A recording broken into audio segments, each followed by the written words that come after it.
이단 시비가 붙는 여러 가지 이유 중 그중 하나가 이제 열매와 관련된 문제가 있을 수 있다라고 생각을 하는데. 안녕하세요. 이바울의 인사이트 이바울 목사입니다. 신학생들과 함께 현재 교회의 전통과 일반적인 통념에 대한 의문에 대해서 토론하는 코너로 돌아왔습니다. 새 코너 블랙핑크의 그것이 알고 싶다입니다. 블랙님 인사 부탁드립니다. 안녕하세요. 블랙핑크의 블랙입니다. 네, 반갑습니다. 한 주간 잘 지내셨나요? 네, 너무 잘 지냈습니다. 네. 저 이제 핑크님 인사 들어야 되는데 기대도 되고 긴장도 되고 그러네요. 네, 우리 핑크님 인사 부탁드립니다. 친구들 안녕. 블랙핑크의 핑크라고 해. 우리 함께 오늘도 새로운 이야기를 나누러 떠나볼까? 누구를 지금 따라한 거죠? 누구를 따라하진 않았고 저도 이제 매주 어떻게 할지 고민을 하는 지경에 이르렀습니다. 너무 기대됩니다. 네, 좋습니다. 네. 그럼 본격적으로 이제 블랙핑크의 그것이 알고 싶다 시작하도록 하겠습니다. 네, 지난번까지 저희가 이제 새로운 교회들에 대해서 우리가 마음을 열어야 된다. 80%를 위한 교회가 필요하다. 이제 일어나야 된다라고 얘기했고요. 오늘은 미국에서는 그런 교회들을 이미 연구하고 정리하는 일들이 활발하게 진행되고 있습니다. 그래서 학문적으로 교회 성장학적으로 연구하는 크게 부흥하고 있는 성장하고 있는 세 가지 교회들이 있다고 제가 알고 있고요. 그 세 가지에 대해서 이제 많은 분들에게 소개하고 그 특징들에 대해서 나누는 시간을 가지려고 합니다. 첫 번째로는 이머징 처치고요. 두 번째로는 선교적 교회, 세 번째로는 사도적 교회입니다. 이것에 대해서 우리가 간단하게 여러분들에게 소개하고 대화하면서 이런 교회들이 일어나고 있고 새롭게 일어나는 교회에 대해서 우리가 마음을 열고 받아들일 준비를 해야 된다. 이렇게만이라도 우리가 생각할 수 있으면 이제 하나님께서 일으키시는 교회, 일으키시는 운동으로 인해서 다시 한번 교회가 회복되고 부흥할 수 있는 기틀이 마련될 것이다 라고 생각합니다. 우리 이머징 처치에 대해서 얘기하고 싶어요. 우리 핑크님께서 이머징 처치에 대해서 조사해 오기로 하셨는데 간단하게 소개 부탁드리겠습니다. 근데 그 전에 하나 궁금한 게 있는데 저희는 언제까지 새 코너인가요? 네. 그러면 다음 주부터는 기존 코너로 하는 걸로. 다음 주부터는 기존 코너로 하겠습니다. 네, 이머징 교회에 대해서 한번 알아봤는데요. 이머징 교회, 이머징 처치에서 이머징이란 사전적으로는 형용사의 의미로는 최근에 생겨난, 새로 생겨난 이런 의미이고 동사로는 나타나다 이런 의미가 있고 우리나라에서 이제 명사적으로 이것을 해석할 때는 신흥 강자할 때 그 신흥이라는 의미가 있다고 합니다. 그래서 이거를 종합을 해보면 새롭게 떠오르는 형태, 새롭게 떠오르는 특징을 가진 교회가 이머징 교회, 이머징 처치라고 할 수 있을 텐데요. 사전적 의미로. 그래서 이머징 교회의 어떤 대표성을 띌 수 있다고 할 수 있는 브라이언 맥클라렌이라는 사람은 이제 이머징 교회에 대해서 새로운 세계를 원한다면 우리에게는 새로운 교회가 필요하다라고 이야기를 했었고 로저 오클랜드라는 사람은 이머징 교회에 대해서 이야기할 때 새로운 종교가 아니라 새로운 관점의 신학이 우리에게 필요하고 새로운 영이 아니라 새로운 영성이 우리에게 필요하고 그리고 새로운 그리스도 새 예수가 아니라 새로운 그리스도인이 우리에게 필요하고 새로운 교단이 아니라 교단 내에 어떤 새로운 교회가 필요하다 이렇게 이야기를 하고 있습니다. 그래서 이머징 교회는 여러 모습의 예배를 보여주기도 하는데요. 댄 킴볼이라는 사람은 이제 이머징 교회 예배에 대해서 특별히 이야기를 할 때 그림과 여러 가지 상징들 또 양초나 향, 춤, 편안한 의자, 소파 같은 그리고 어떤 예배 중에 그림을 그릴 수 있는 공간이나 빵을 굽거나 빵을 냄새를 나게 한다던가 이런 감각적 체험 같은 것들을 통해서 이제 예배에 참여할 수 있는 수많은 방법들을 유기적인 예배로 이제 많은 사람들이 예배에 주체로 참여하게 하는 것을 목표로 하면서 이런 방법들을 이제 예배에 도입한다고 이야기를 하는데 제가 보면서 재밌었던 게 빵 굽는 것 이야기를 했었는데 이 빵을 굽는 이유가 사람들이 예배실로 들어갈 때 이 빵 냄새를 맡고 배고픔을 유발해가지고 주일날 아침이잖아요. 심지어 배고픔을 유발해가지고 하나님과 또 생명의 양식이 되시는 예수님에 대한 어떤 갈급함을 자극하기 위함이라고 합니다. 어쨌든 간에 예배에 유기적으로 많은 사람들이 주체적으로 참여할 수 있게 만드는 게 이 이머징 교회의 예배의 특징이라고 할 수 있는데 신학적으로는 이제 볼거와 깁스라는 사람은 이머징 교회는 교단이나 어떤 신학적 노선과 관계없이 통합적인 새로운 형태의 교회를 추구하고, 특별히 어떤 이머징 교회의 신학적 뿌리라고 생각할 수, 뭐 굳이 따져 본다면 이제 핵심 실천들이 한 3가지 정도가 있는데, 예수님의 삶을 따라하는 것과, 그리고 세속의 영역을 변화시키는 것, 그리고 공동체적 삶을 살아가는 것, 이 3가지가 핵심적인 어떤 실천으로 생각하고 있는 것들이라고 합니다. 그래서 결론적으로는 이머징 교회라는 것이 어떤 프로그램이나 교회의 새로운 스타일이라기보다는 교회론에 관한 것인데, 이머징 교회라는 것이 추구하는 것은 애초에 이제 21세기 문화에, 특별히 포스트 모더니즘 시대의 문화에 적합한 교회가 되게 하기 위해서 교회의 방향을 재정립하고 교회의 본질을 회복하는 데에 있다고 합니다.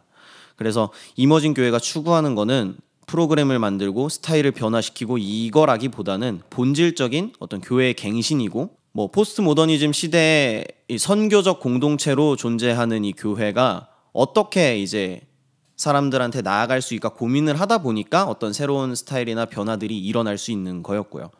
그래서 예배 역시도 새롭게 시도되는 예배 형식이 중요한 게 아니라, 그러니까 새로운 시도를 하고 새로운 방법들을 제시하는 게 이머징 교회가 중요한 게 아니라, 모두가 참여하는 예배를 추구하다 보니 어떤 상징들을 사용하게 되고 그림들을 사용하게 되고 양초나 향, 춤, 심지어는 빵 냄새까지 시도를 하게 되는 결과가 나온 거죠. 그래서 다수의 참여를 유도하는 어떤 도구로서 이 모든 것들이, 여러 방법들이 예배에 시도되는 것뿐이지, 예배에 있어서도 이런 모든 것들이 사실 필수적인 어떤 것은 아니라고 합니다.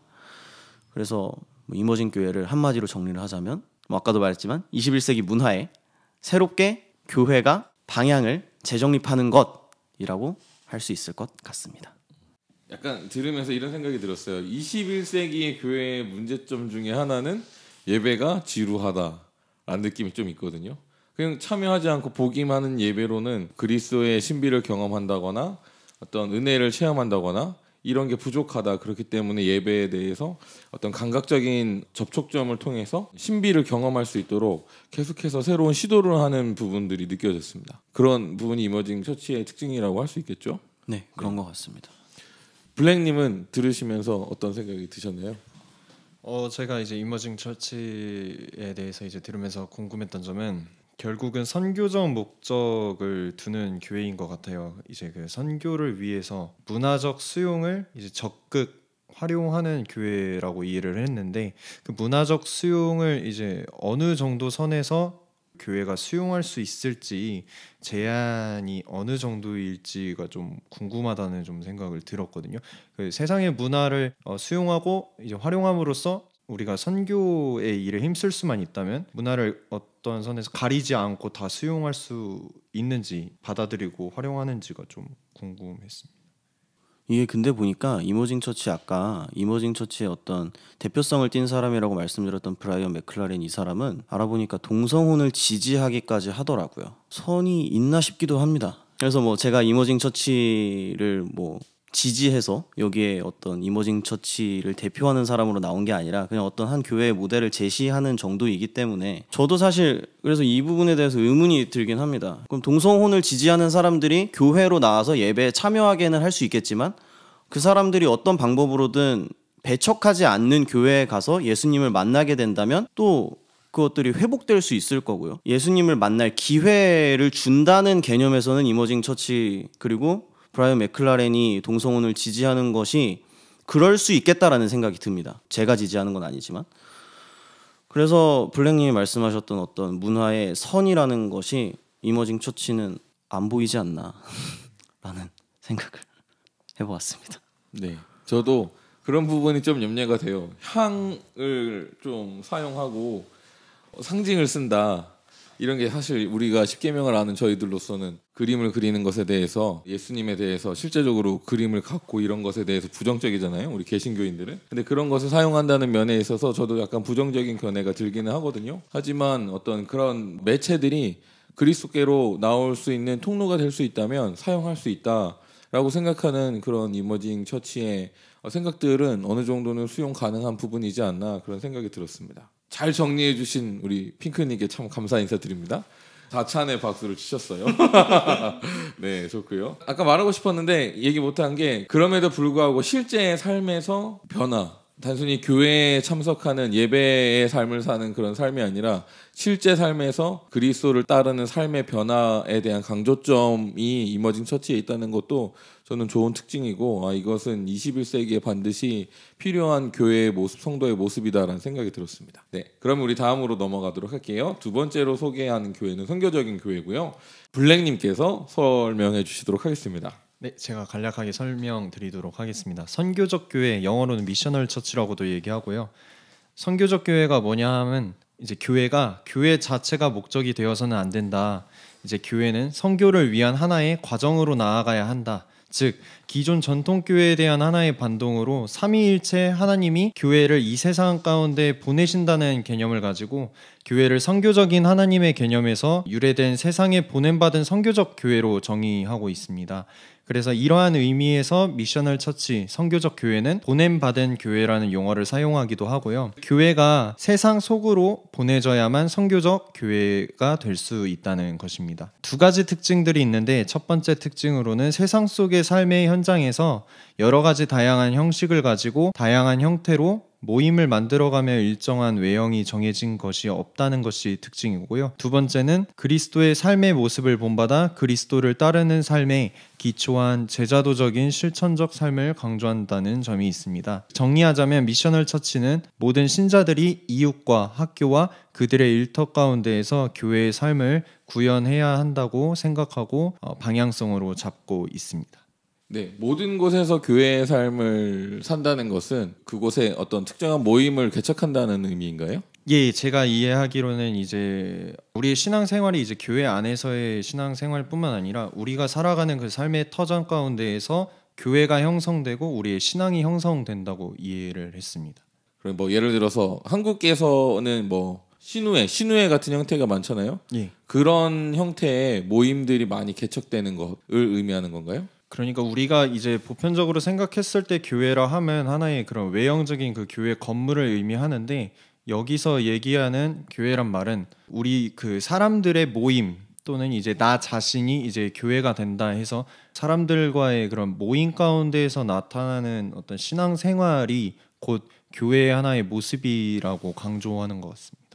그러면 어떤 특정한 지도자뿐만이 아니라 그 미셔널 교회를 추구하는 곳에 있는 성도들은 내가 가는 곳이 교회고 내가 가서 사람들을 모으고 그 사람들과 같이 뭐 교제를 하고 하는 것이 이제 교회의 역할을 하고 거기에서 복음 전도도 일어나고 뭐 세례를 준다든가 제자 훈련을 한다든가 그런 것을 하는 모임이 개척된다는 것을 의미한다고 봐도 되는 것이죠. 네, 제가 이해하기로도 한 특정 지도자 아래에서 이제 그 양육을 통해서 이루어진다기보다는 훈련받은 이제 어떤 하나의 제자가 이제 흩어짐으로써 그 자신의 영역 가운데에서 자신의 삶의 터전 가운데에서 계속해서 어떻게 보면 배가 운동을 해 나아가는 하나의 형태라고도 볼 수 있을 것 같고요.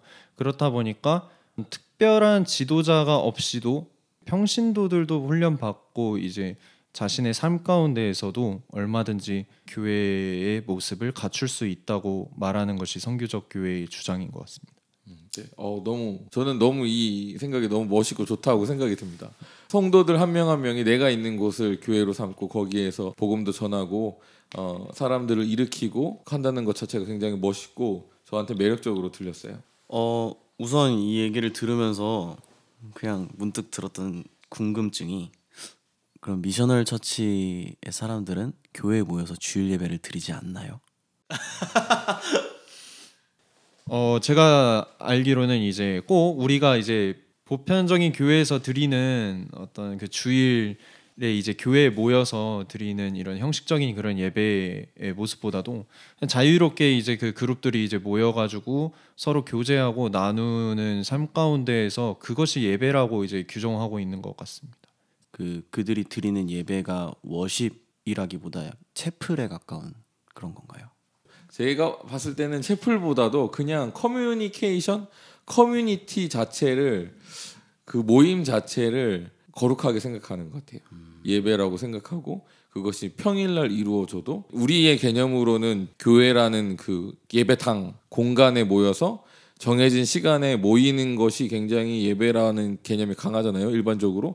근데 이 미셔널 처치는 그 개념을 약간 벗어난 형태를 갖고 있는 것 같습니다. 굳이 모임의 장소가 없어도 되고, 예를 들어서 그것이 미국이니까 펍이나 바 같은 데서 모일 수도 있겠고, 심지어는 뭐 우리나라 같은 경우는 그냥 커피숍 같은 데가 모임의 장소가 될 수 있고, 거기에서 삶을 나누고 모임을 나눴을 때 하나님께서 임재하시고 어떤 은혜가 있고 변화가 있다면 그거 자체가 예배다. 그래서 어떤 주일 성수라는 개념 자체도 이쪽에서는 강조되지 않지 않을까 그런 생각이 들었습니다. 맞나요? 맞습니다. 블랙님? 네, 맞습니다. 네, 좋습니다. 그 하나 더 궁금한 게 이제 생기는데, 그럼 이제 사실 무형의 교회인 거를 넘어서서 약간 이건 교회라기보다 어떤 선교 단체처럼 보이는데, 이 미셔널 처치에 속한 사람들은 자신들을 어떻게 생각을 하고 있는지, 자신들을 선교 단체라고 생각하는지, 아니면 원래 교회는 이런 모습이어야 한다라고 생각하는 건지, 이런 게 좀 궁금하기도 하거든요. 일단 그들이 생각하는 교회는 일단 우리가 생각하는 교회랑 다르다고 앞서서 말씀을 드렸는데, 결국 이들이 추구하는 거는 나아가는 교회다. 그냥 그 나아감은 자신의 삶의 영역, 각 사회의 영역 가운데로 나아가서 그룹을 형성하고 그 가운데에서 영향력을 미치는 것이 선교적 교회다. 그러니까 어떤 외형적이라기보다도 어떤 하나의 뭐 단체라기보다도 사람 자체가 곧 교회라는 그 생각을 가지고 있는 것이 이들의 그 하나의 교회론이 아닐까. 선교적 교회론이란 결국은 나아가는 것이다라고 생각합니다. 일반적인 교회에서 오라고 하잖아요. 와 보라. 이런 교회 형태를 떠나서 이제 가서 그곳에서 이제 적응하고 그 상황에 맞는 형태의 모습으로 다가가는 모습인 거죠. 어떻게 보면 선교 단체적인 것 같아요, 그죠? 그래서 선교 단체를 교회화 시켰다라고 봐도 무방하지 않을까라는 생각이 들었습니다. 네, 결국 개개인이 하나 한 명 한 명이 다 교회라는 인지 아래 모여 있는 어떤 공동체적인 느낌이라고 생각할 수 있는 건가요? 그럼 있겠네요. 네, 맞습니다. 감사합니다. 네, 저는 굉장히 미셔널 처치 멋있는 것 같아요. 제가 알기로 한국에서도 미셔널 처치 공부하시는 분도 많다고 들었거든요. 저희 교회에서도 미셔널 처치 무브먼트를 실제로 했었고 그 자료가 남아 있는데, 그 자료들 보시고 캐나다나 미국에서 논문 공부하시는 분들이 리서치하는 그 페이퍼를 보내주셨어요. 그래서 거기에 답변을 써서 보내드리곤 했거든요. 그리고 저희가 그거 하면서 한국 내에서 미셔널 처치 무브먼트, 뭐 교회 개척 운동이라고 하거든요. CPM, CPC 그런 형태로 한국에서는 불려지고 있는데, 그런 곳이 생각보다 많이 있었습니다. 그래서 저는 한국 교회 내에서도 일어나고 있는 미셔널 처치에 대해서 좀 많은 사람들이 이게 정말 세계적으로 일어나는 운동이고 성도들 한 명 한 명이 교회를 개척하는 일을 한다라는 것에 대해서 많이들 이제 부정적인 시선을 이제 거두시고 긍정적으로 바라봤으면 좋겠다라는 생각이 드네요. 네, 제가 마지막으로 사도적 교회에 대해서 설명하도록 하겠습니다. 네, 사도적 교회는 우리 한국에서는 신사도 교회라고 이단으로 배척받았던 그 교회를 말합니다. 그래서 일반적으로 미국에서는 사도적 교회라고도 말하고 신사도 교회와 같은 의미라고 말할 수 있겠습니다. 미국에서 이 그룹도, 사도적 교회 그룹도 폭발적인 성장을 이루었기 때문에 이젠 이머징 처치나 미셔널 처치와 같이 학문적으로 연구하기 시작했다 라고 제가 들었습니다. 미국에서도 어떤 위험성이나 이단에 대한 논쟁이 있었는데 이젠 그것을 넘어서서 교회 성장학적으로 연구해야 되는 대상으로 보고 있다. 이제는 참 우리도, 한국도 이제 이 문제에 대해서 좀 열린 마음을 가져야 되지 않을까라는 생각이 들었습니다. 그 특징을 정리해 보자면요, 피터 와그너 박사님이 말한 사도적 교회의 특징, 신사도 교회의 특징은 21세기에 들어서 일어난 교회들의 운동들을 잘 살펴보고 그 공통점을 찾아서 정리한 것이다 라고 할 수 있어요. 어떤 거냐면 아까 이머징에서도 얘기했는데, 교단을 넘어서서 어떤 사도적인 영향력을 가진 리더십들이 세계적으로 많이 일어났고, 교단을 넘어서 그 리더십을 중심으로 모이는 그룹이 생기기 시작했다.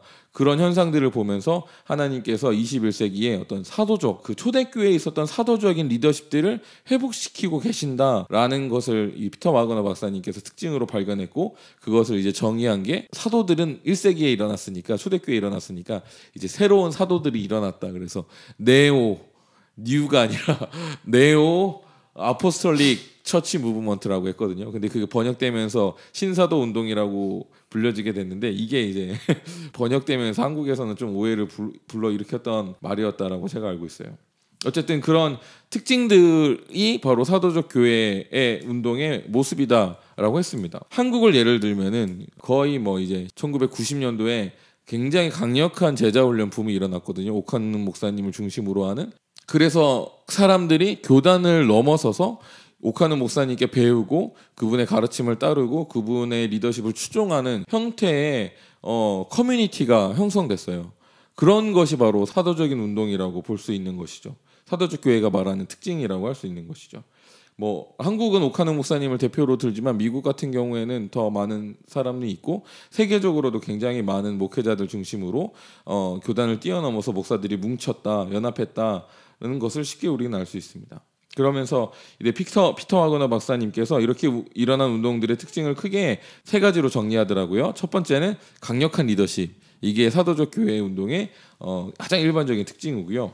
그리고 이제 두 번째, 세 번째는 초대 교회 때의 교회 구조의 회복을 강조하기 시작했다라고 하면서 사도뿐만이 아니라 선지자, 복음 전하는 자, 목사와 교사 이런 오중 사역의 회복을 강조한다라고 말하고 그리고 더 나아가서는 성도 운동 오중 사역의 회복은 성도를 온전케 해서 봉사의 일을 하게 하는 것이다 라고 하면서 성도들이 사회봉사나 사회구원 그런 데까지 진출할 수 있도록 세상의 빛과 소금이 될 수 있도록 훈련하는 것을 의미한다 라고 그 운동들을 크게 세 가지로 정리하고 있습니다. 그리고 제가 이번에 나누면서 공부했던 책이 하나 있는데요. IVP에서 나온 마이클 프로스트 앨러너시의 새로운 교회가 오고 있다 라는 책에서 이렇게 말하고 있어요. 크리스텐덤의 결과는 실패됐다라고 얘기하고 있거든요. 크리스텐덤이 뭐냐면 크리스천과 킹덤의 합성어예요. 크리스천이티라고 할 수 있겠네요. 크리스천이티와 킹덤의 합성. 그래서 중세교회 보면은 교회가 국가를 다스리고 교회의 법이 곧 국가의 법이 되었잖아요. 근데 이것이 21세기 들어선 실패했다. 더 이상 아무도 교회의 법을 따르지 않고 교회의 가치관을 따르지 않는다. 왜냐하면 그것은 21세기의 문화에 맞지 않기 때문이다라고 하면서 21세기에 맞는 새로운 형태의 교회가 일어나야 된다. 그래서 우리가 좀 이 책에서는 좀 강력하게 얘기하더라고요. 확 바꿔야 된다. 이전에 우리가 가지고 있었던 크리스텐덤의 모습을 완전히 버리고 새로운 교회로 나아가야 된다라고 말하고 있어요. 이 책은 선교적 교회에 더 가까운 책이긴 합니다. 근데 이 책에서 21세기에 맞는 선교적 교회가 일어나야 되는데 그렇게 일어나려면 그 과정 중에 반드시 필요한 요소들이 있는데 그것이 무엇이냐면 사도적 리더십이다.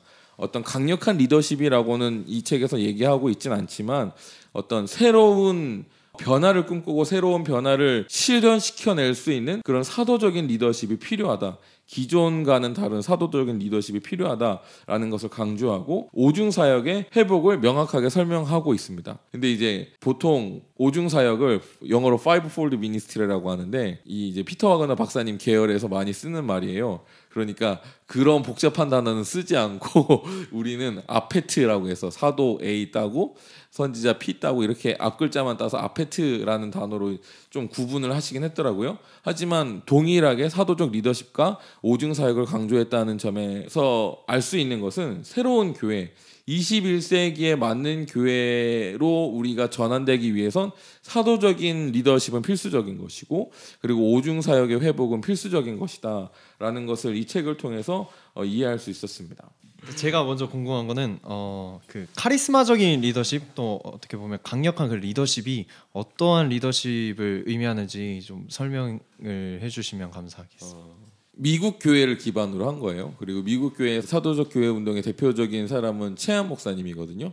채한 목사님이 가지고 있는 리더십은 거의 뭐 그 그룹 내에 있는 모든 사람의 전권을 이분이 갖고 있다라고 봐도 될 정도입니다. 그래서 회의를 통해서 민주적으로 결정하는 것이 아니라 이분이 기도하거나 혹은 주변에 어떤 같은 리더십을 이루고 있는 사람들과 결정이 되면은 이제 그것을 사도적인 그룹에 선포를 하면 모든 사람이 그걸 따라요. 그것이 될 정도로 리더십이 강력하다라고 이해할 수 있다. 네, 그렇게 이해할 수 있습니다. 궁금한 점이 네. 이제 방금 이 카리스마적 리더십과 관련해서 빌랭님이 얘기해서 궁금한 게 생겼는데 우리가 어떤 사도적 교회, 아까 이모진 교회도 마찬가지고 이런 어떤 새로운 교회들에 대해서 이단 시비가 붙는 여러 가지 이유 중 그중 하나가 이제 열매와 관련된 문제가 있을 수 있다라고 생각을 하는데 아까 이모진 교회에서도 동성혼을 지지하는 어떤 리더십이 있었고 그리고 사도적 교회에서도 어떤 성적 스캔들이라던가 아니면은 지나친 은사주의 이러한 열매들을 보여주는 어떤 이슈들이 있는데 이제 흔히 이것들에 대해서 비판을 할 때 열매를 보면 그 나무를 알 수 있다라고 얘기를 하듯이 방금 카리스마적 리더십에 대해서 이야기를 들으면서 들은 생각이 카리스마적인 리더십, 강력한 리더십으로 인해서 리더들이 견제 및 견책, 나단 선지자가 다윗에게 어떤 이야기를 해주었던 것 같은 그런 견제를 해줄 만한 존재의 부재로 인함인지 아니면은 이것들에 대해서 사도적 교회라던가 이런 집단 내에서는 스스로를 어떻게 평가하고 피드백하고 있는지 궁금해졌습니다. 네. 그게 정말 모두가 다 그렇지 않다라고 생각하기 때문에 아무도 견제할 수 없으면 반드시 문제가 일어날 것이다라고 생각하기 때문에 사도적 교회를 비판하고 해요. 근데 제가 알기로 사도적 교회의 어떤 큰 단체, 많은 사람의 재정을 모아서 그 재정으로 재투자를 해서 이렇게 교회 사역을 활발하게 할 수 있는 그런 단체가 있어요. 그 단체의 수장이 피터 와거너 박사님이었습니다. 근데 그 박사님이 그 자기를 해고할 수 있는 권한을 가진 사람을 세웠어요. 미국의 복음주의의 대표적인 목사님들 7명인가를 세웠습니다. 그러니까 사도적 교회가 이 위험성을 알고 있어요. 내가 세워졌을 때 견제할 수 있는 사람이 없으면 반드시 타락한다. 그래서 그 견제할 수 있는 그룹을 신뢰할 수 있을 만한 사람들, 심지어는 자기 그룹 사람이 아니에요. 내가 성적으로 타락했거나 경제적으로 문제가 있거나 신학적으로 지나치게 문제가 있거나 비정상적인 범주로 갔을 때 나를 해고할 수 있는 권한을 타인에게 줘서 내가 견제받고 견책받을 수 있는 위치에 자기를 안전하게 두는 그런 습관들이 그들은 가지고 있더라고요. 물론 기회를 주는 것 같아요. 그 부분에서 충분히 회개하고 정말 다시 그런 일이 없도록 한다면 다시 기회를 주고 하고 있는 것으로 알고 있습니다. 그런데 그렇게 자기 자신이 문제가 있었을 때 남들이 나를 치리할 수 있는 구조로 가고 있다고 생각해요. 그래서 우리나라도 사도적 교회가 일어난다면 이런 구조의 형태를 따라야 되지 않나. 막 돈을 어떻게 쓰든, 물론 사도적 교회의 강력한 리더십에서는 재정을 어떻게 쓰는 권한도 사도가 갖고 있거든요. 근데 어떻게 쓰는 게 중요한 게 아니라 횡령, 이 죄에 대한 부분이잖아요. 성적 스캔들, 돈 스캔들, 이런 문제가 일어났을 때 나를 누가 치리할 수 있는가, 이런 부분에 대해서 권한을 타인에게 줘야 된다. 정말 신뢰할 만한 사람들에게 맡기고 그런 사람들에게 그런 사람의 말을 들을 수 있는 겸손함을 가지고 있어야 된다. 그런 생각 듭니다. 우리 일반적으로 한국에서 볼 수 있는 흔한 권위주의적인 목사님들, 완전 독불장군, 제국, 왕국 이런 스타일이 아니라 그래도 이 미국 문화 안에서 기본적으로 민주적이고 건강함을 유지할 수 있는 그런 형태로 가고 있는 것으로 제가 알고 있습니다. 그럼 이제 나온 열매들에 대해서 스스로 그 집단 내에서는 어떻게 피드백을 하고 있는지도 궁금합니다. 일단은 나온 열매는 사실 성장으로 봐야 되잖아요. 이머징도 그런 문제가 있지만 이머징이 성장했다. 그렇기 때문에 연구하는 것이고 사도적 교회도 그런 이슈가 있지만 성장했다. 양적으로 성장했다. 그렇다면 우리가 연구해야 될 필요가 있다라고 보는 것이죠. 그리고 그 안에서 문제가 있는 것은 제기해야 되고 그 제기를 들으면 그 제기를 듣고 나서 수정할 부분은 수정해야 된다라고 생각해요. 어떤 성장이라는 명확한 열매가 있지만 뭐 지나친 신비주의적이란 부분이라든지 지나치게 은사적이다 이런 문제들에 대해서는 수정하고 고치고 받아들일 수 있어야 된다라고 생각합니다. 새로 일어난 교회들이 완벽할 수 없거든요. 불안하거든요. 심지어는 현재 있는 교회도 불안하잖아요. 우리가 이렇게 새로운 교회를 계속해서 얘기하고 시대에 맞는 교회가 계속 일어나야 된다고 얘기하는 것도 현재 지금 오랫동안 유지했던 교회의 형태도 지금은 완전하지 않기 때문에 말하는 것이죠. 그래서 우리가 이렇게 계속해서 이런 부분에 대해서 얘기하면서 점점 더 좋은 교회로서 성장할 수 있도록 생각하고 나누는 시간을 갖는 그 문화적 배경 이렇게 할 수 있는 것 자체가 정말 저희에게 큰 유익이라고 생각합니다. 정말 너무 좋은 시간을 갖고 있다고 저는 생각이 드네요. 네, 제가 오늘을 준비하면서 읽었던 내용 중에 좋았던 내용이 있어서 이것을 읽고 정리하면서 마무리하도록 하겠습니다. 우리는 선교적 교회 프로젝트 전체가 주변부적이고 불확실하다고 생각한다. 그것은 어떤 방향으로든 갈 수 있는 가능성이 있다. 지금 현재의 기성교회나 기독교가 이 전체 프로젝트에 어떻게 반응할 것인지가 관건이다. 이들은 가장 이상한 자리에서 솟아나는 이 깨어지기 쉬운 이머징 교회들의 실험을 허용하며 자리를 내어줄 것인가 아니면 더 주변부로 몰아낼 것인가. 기성교회들은 그저 잠시 동안 더 많은 혼란과 불확실성을 견디어야 할 것이다. 혼돈은 항상 창의성과 같다. 획일성은 상황을 통제하고 모든 새로운 시도를 억누르려고 한다. 평가는 아직 이르다. 라고 제가 읽었던 새로운 교회가 온다라는 책에서 마무리 짓고 있습니다. 이것이 앞으로 교회가 바라봐야 될 생각이라고 생각해요. 새로운 교회들은 일어날 것이고 거기에는 가능성도 있지만 불확실성과 불안함을 갖고 있을 거예요. 하지만 그것이 잘 크고 자라면 다음 세대가 하나님께로 돌아오고 교회가 생명력을 유지해서 다음 시대에도 부흥을 맞이할 겁니다. 그런데 지금처럼 우리가 예전의 모습, 변화되지 않는 모습을 고수한다면 유럽 교회가 지금 완전히 힘을 잃었던 것처럼 한국 교회도 힘을 잃을 수밖에 없다라고 생각합니다.